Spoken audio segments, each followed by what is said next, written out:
Hello friends, welcome to Ramas Yummy Kitchen. இன்றைக்கி நம்ம Hyderabad special spot idli தான் பார்க்க போகிறோம். இது நிறைய பேருக்கு தெரிஞ்சிருக்கலாம். ரொம்ப டேஸ்டியாக கொஞ்சம் வித்தியாசமாக இது எப்படி பண்ணுறதுன்னு பார்க்கலாம். ரொம்ப ஈஸி தான் இது. வாங்க இப்போது இது எப்படி பண்ணுறதுன்னு பார்க்கலாம். இன்றைக்கி ஒரு 4 வெங்காயம் எடுத்திருக்கேன் நான், பொடியாக கட் பண்ணது. ஃபஸ்ட்டு தவாவில் 1 ஸ்பூன் அளவுக்கு எண்ணெய் விட்டுக்கலாம். பொடியாக கட் பண்ண மீடியம் சைஸ் 4 வெங்காயம் சேர்த்துக்கிறேன். வெங்காயம் கொஞ்சம் நல்லா வதங்கணும். அது கூடவே ஒரு பச்சை மிளகா பொடியாக கட் பண்ணது. இல்லை சின்ன குழந்தைங்க சாப்பிட்றாங்கன்னா நீங்கள் பச்சை மிளகா சேர்க்காம கூட செய்யலாம். இது கூட நம்ம சிக்கனு, பன்னீர் அந்த மாதிரி எது வேணால் சேர்த்துக்கலாம், இன்னும் டேஸ்ட்டாக இருக்கும்.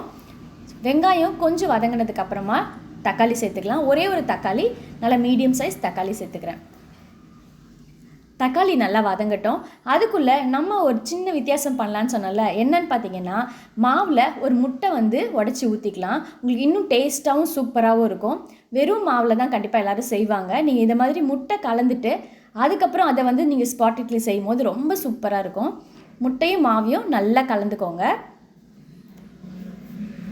இப்போது தக்காளி வதங்கிறதுக்குள்ளே நம்ம மாவு ரெடி பண்ணிட்டோம். மாவு நல்லா இந்த மாதிரி ஓரளவுக்கு கட்டியாக இருக்கட்டும்.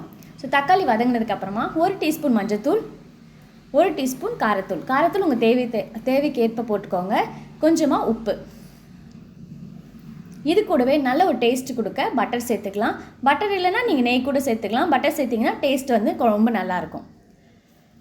இப்போ நம்ம போட்ட மசாலா நல்லா ரோஸ்ட் ஆகணும். உங்களுக்கு ரோஸ்ட் ஆனால் தான் இந்த ஸ்பாட் இட்லி ரொம்ப சூப்பராக இருக்கும். நல்லா வதக்கியாச்சு. கொஞ்ச நேரம் நல்ல மசாலா எல்லாம் சேர்ந்து கலரே உங்களுக்கு எப்படி மாறிடுச்சு பாருங்கள். இந்த அளவுக்கு நல்லா ரோஸ்ட் ஆகணும். இது கூட கொத்தமல்லி, கருவேப்பிலை சேர்த்துக்கலாம். நான் கருவேப்பிலை மட்டும் சேர்த்துக்கிறேன்.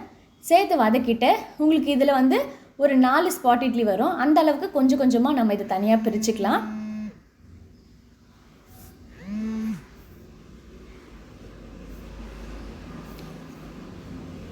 இப்போது இந்த மாதிரி ஸ்பூனால் பிரிச்சுக்கலாம்.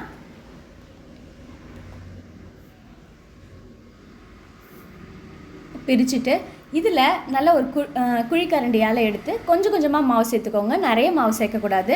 இந்த அளவுக்கு சேர்த்தா போதும். இதே மாதிரி நம்ம பிரித்து வச்ச எல்லாத்துலேயும் சேர்த்துடலாம். இதுக்கு மேலவே நம்ம இப்போ இட்லி பொடி சேர்த்துக்கலாம்.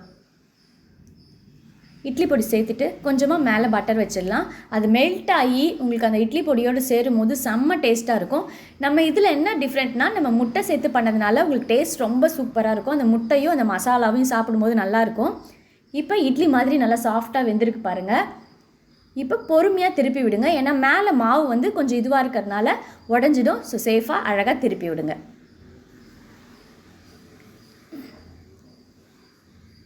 உங்களுக்கு வேகிற வரைக்கும் தான் கொஞ்சம் ஒரு மாதிரி இருக்கும். அப்புறம் வெந்துட்டால் உங்களுக்கு சூப்பராக வந்துடும்.